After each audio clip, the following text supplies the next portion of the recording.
Assalamualaikum warahmatullahi wabarakatuh. Saya Muhammad Arif Askal Groho dari Sekolah SMA N31 Jakarta. Saya dari kelas 10 IPS 1 dan hari ini saya akan mewawancarai ibu saya tentang kewirausahaan yang telah dia jalani. Nah ini usaha apa sih yang mama jalankan? Soalnya aku tuh suka ngeliat mama bungkus-bungkus, terus juga sibuk dengan barang-barang orderan dari orang lain gitu. Oh itu.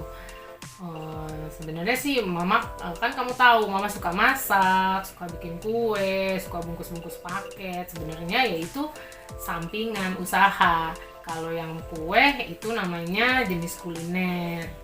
Kuliner sebenarnya macam-macam, bukan hanya kue aja, seperti makanan. Itu namanya kuliner. Kalau bungkus-bungkus paket itu biasanya mama itu mengirim barang berupa baju pakaian wanita khususnya. Tapi kalau misalnya ada orderan pakaian pria pun pasti mama kirim. Jadi usaha mama itu bergerak di bidang kuliner dan fashion itu pakaian. Oh, jadi dua bidang, kuliner sama fashion. Sebenarnya banyak, ada lagi, nggak banyak sih, ada lagi, hanya yang sedang fokus, yang sedang fokus dalam bidang itu aja, bidang itu saat ini. Oh, begitu. Oke. Lalu di sini pertanyaan yang kedua nih, motivasi apa sih motivasi mama buat berwirausahaan atau menjalankan usaha ini tuh dari awal? Nomor satu itu memang untuk menunjang, sebagai penunjang biaya-biaya kehidupan. Karena mama tahu biaya-biaya ke depan itu makin banyak. Usaha mama ini sebelum kamu lahir pun mama sudah menjalankan bidang usaha ini, terutama yang fashion. Fashion itu dari kamu belum ada. Jadi sejak mama sama papa sebelum menikah memang pernah menggeluti bidang fashion. Kalau dulu fashion pakaian wanita, pakaian bayi atau apapun itu mama sudah jalani sebelum kamu ada. Gitu. Sampai sekarang alhamdulillah masih bisa bertahan, masih bisa berjalan. Di masa pandemi ini ya masih ada lah berjalan. Kalau untuk yang kuliner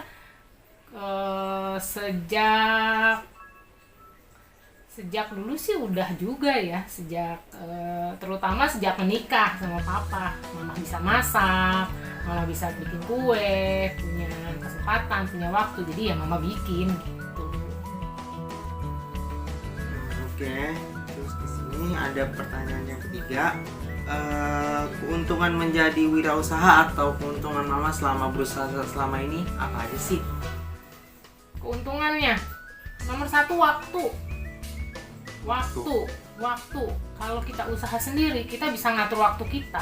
Kapan kita mau libur, kapan kita mau bekerja, kapan kita mau istirahat, itu semua tergantung kita. Jadi kenapa mama sangat menghargai waktu? Karena yaitu, dengan wirausaha kita bisa menghandle diri kita sendiri dengan waktu yang kita miliki.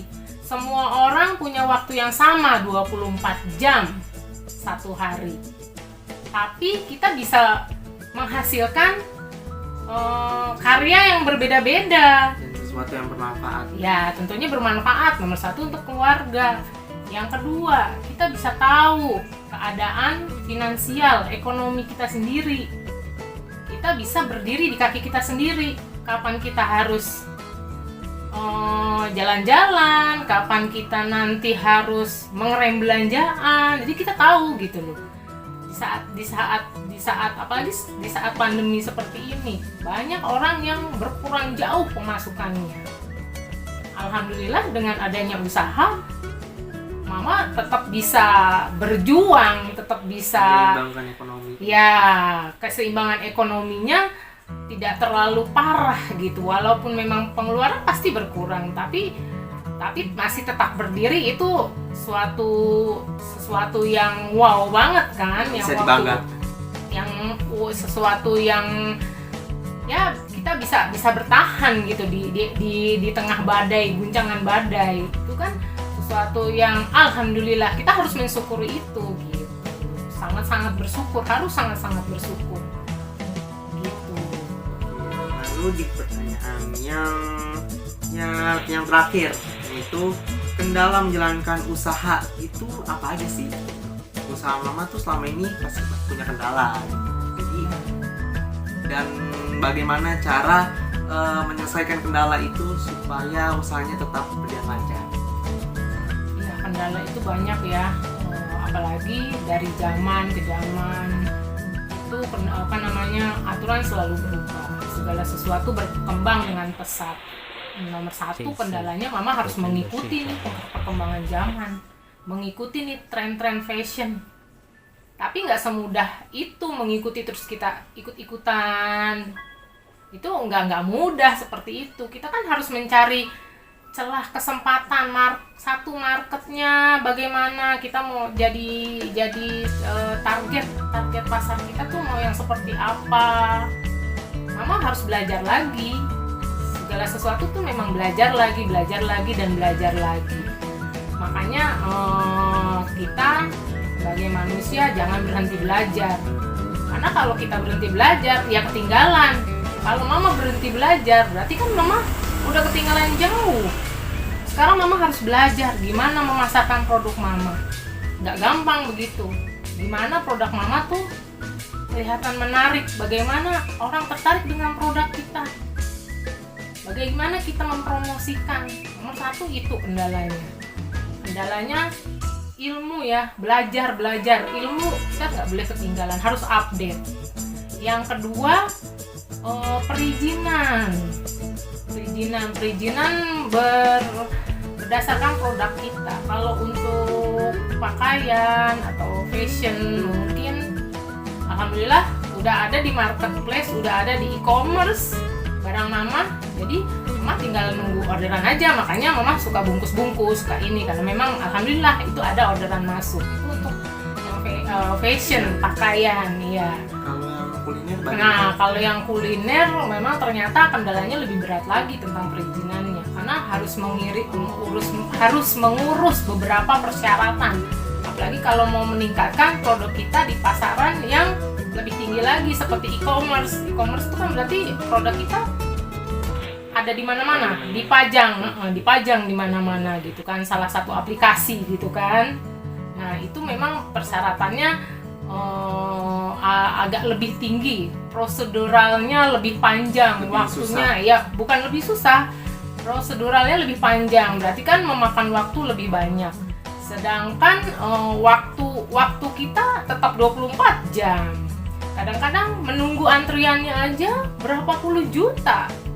Kalau kamu tahu itu antrian orang yang mengantri untuk produk-produk e-commerce dengan sertifikat yang memang sah dari pemerintah, jadi produk kita bisa dijual ke seluruh Indonesia bahkan ke seluruh dunia, itu proseduralnya lebih rumit lagi, makan waktu banyak lagi. Jadi memang harus selalu belajar, cari tahu bagaimana, harus kemana, harus apa.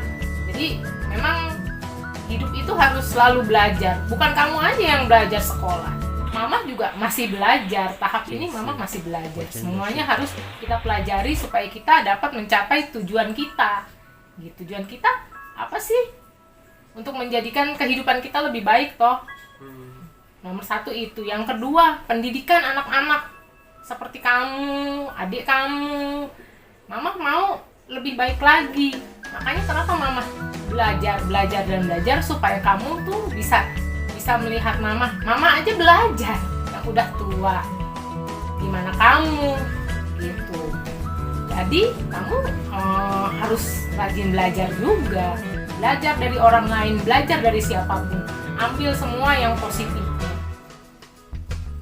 Semuanya kita harus tahu di mana kita berdiri, kita mau apa, perencanaannya itu kan semuanya kan ada di istilah ekonomi ya, semuanya. Iya, pasti kamu belajar. Nanti juga mama belajar dari kamu tentang ekonomi karena mama bukan orang ekonomi.